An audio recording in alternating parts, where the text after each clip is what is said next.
I think for any designer, they have this burning passion inside of them. And you like to think you can retire. I don't think you can ever retire because you can never extinguish that passion in you.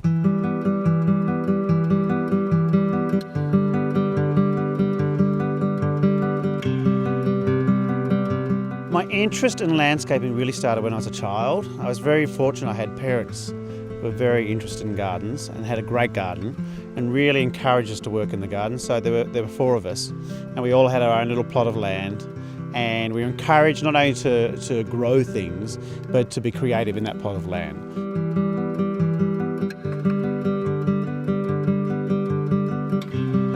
Inspiration for me comes from all different places. Like it comes from the architecture of the building. I draw a lot of inspiration from the architecture. I draw a lot of inspiration from travel. I travel extensively. I've been to the Middle East quite a lot. I go to Europe twice a year. So I learn a lot from going to different places. I read and I look at books and working with other designers. I mean, it's wonderful. I get to work with so many different designers, different architects, different interior designers from all over the world and all around Australia. So I get inspiration from many spots.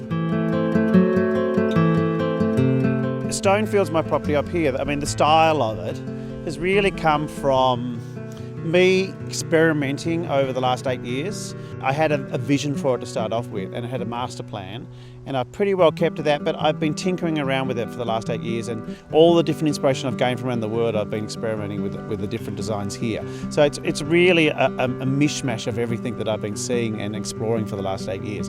But the style is classic, but still I like to give it a contemporary edge. I don't like it to be too pastiche. I like classic to mean it's going to endure, but it's going to be fresh as well.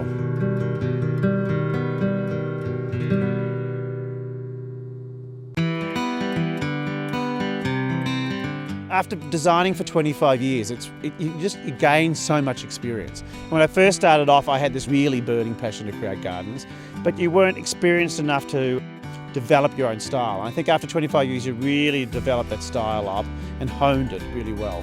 And so you're able to offer people a style that is really truly unique to yourself, but you also gain the experience of how things are well constructed, how to interact with other designers, how to work with contractors. So all that experience is gained over the 25-year period.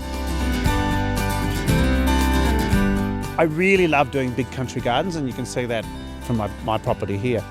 But we work right down to very small spaces. I mean, if the client's really interesting and really wants something fabulous, a courtyard can be just as fun as doing like 10-acre big garden in the country. Working with new clients, you really need to get to know them really well. I think if you create a really beautiful garden for someone, you need to know how they're going to live in the garden, how they're going to use the garden. So it's a real collaboration of everyone working together, and that to me gives you a good result. I think my garden styles in the future and where I'm going with gardening is really softening a little bit. I mean, I used to be known for doing really formal gardens. I'm really enjoying softening my planting schemes, doing more curvaceous lines in the garden so it's not so geometric and rigid.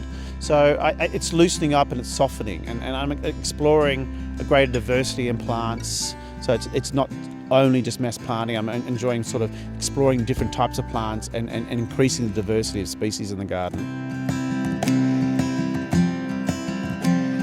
I get to indulge my passion. I mean, this is the thing I've always wanted to do. It's not financially driven for me. It is really about creating beautiful spaces for people and seeing those spaces evolve the way I want to see them evolve, and then seeing clients so satisfied at the end. That's what keeps me going.